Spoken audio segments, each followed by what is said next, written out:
Paris, France rose Tuesday to confront the smoldering remains of Notre Dame Cathedral as officials announced they had extinguished the inferno that partly destroyed the nation's symbol. Donations began to pour in, and authorities started to take stock of the damage. As the first rays of sun drew across the soaring cathedral, whose two rectangular towers stood tall above the nearly totally destroyed roof and collapsed spire, fire trucks and cranes with flashing blue lights continued to fight remnants of the blaze. By mid-morning, a spokesman for the Paris Fire Department announced that the flames had been quelled entirely. From certain angles, it was almost possible to look head-on at the front of church and see its centuries-old rose windows and carved statues and imagine all was intact. But to stray to any other angle made clear the devastation. The roof was burned away, and there was an aching absence where the spire had been. Char and smoke marks licked the walls out of rose-round window frames, where once there was stained glass. Wooden roof beams that had seemed eternal now looked like used matchsticks. Engineers, architects and firefighters planned to assess the structural damage first thing Tuesday, officials said. They warned they still did not know the extent of the catastrophe. Mid-morning, Paris firefighter spokesman Gabriel Plus announced that the fire was completely extinguished.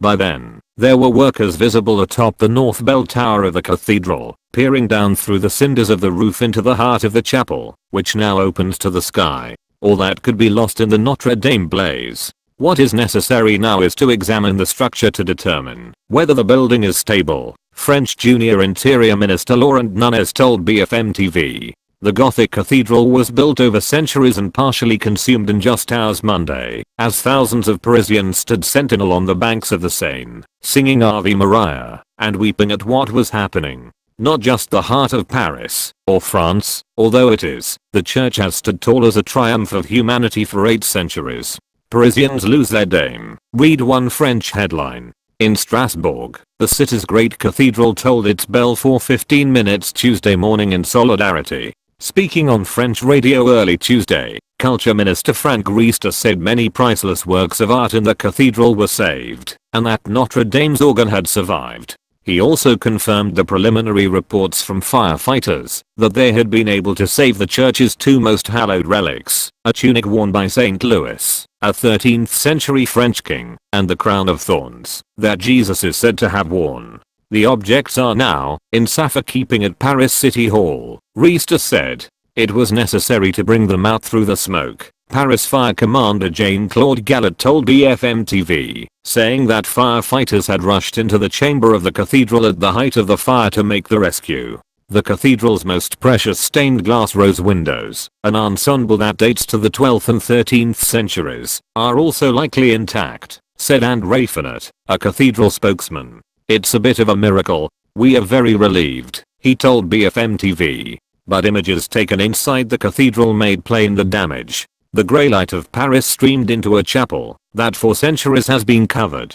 Sopping and burned roof beams lay in a tangle on the floor. The cross atop the altar still gleamed, but it overlooked a scene of devastation. The heart of the nave has suffered enormously, said José Vaz de Matus, a French official in charge of fire safety and cultural landmarks. Even as the flames still burned, France was making plans to reconstruct the church. In an address to the nation just before midnight, President Emmanuel Macron said the worst had been avoided, that the exterior structure had been preserved, and that the cathedral would rise again. I tell you solemnly tonight, we will rebuild this cathedral, he vowed. The fire at Notre Dame, a Catholic icon, was made even more heartbreaking by the timing. French officials plan to launch a national collection drive for the reconstruction. French luxury magnate Francois-Henri Pinault declared his family would dedicate about $113 million to the effort. Hours later, the family of Bernard Arnault, the CEO of the LVMH luxury conglomerate and the richest man in Europe, pledged a gift of $226 million.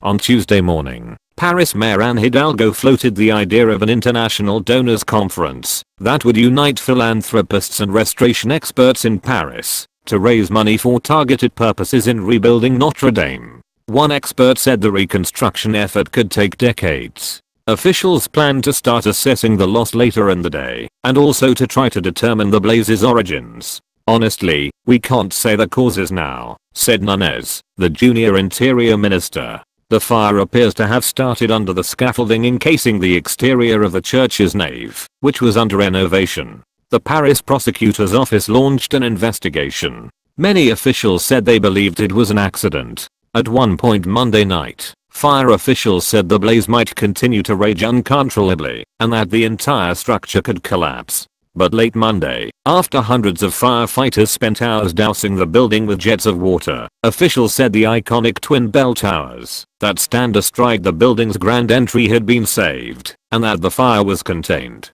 There were no deaths, but 2 police officers and 1 firefighter were injured, officials said. How Notre Dame inspired Henri Matisse, who depicted the cathedral as a living memory. The fire began in the early evening as rush hour traffic clogged the banks of the Seine.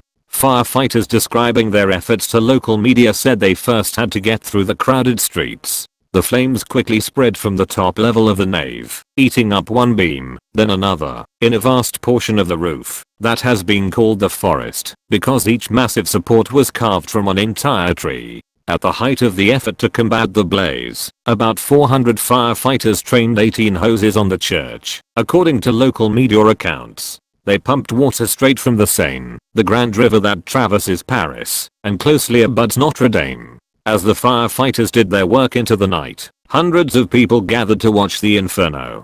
During Christianity's holiest week, many sang hymns. Others wept. The heat could be felt on the other bank of the Seine.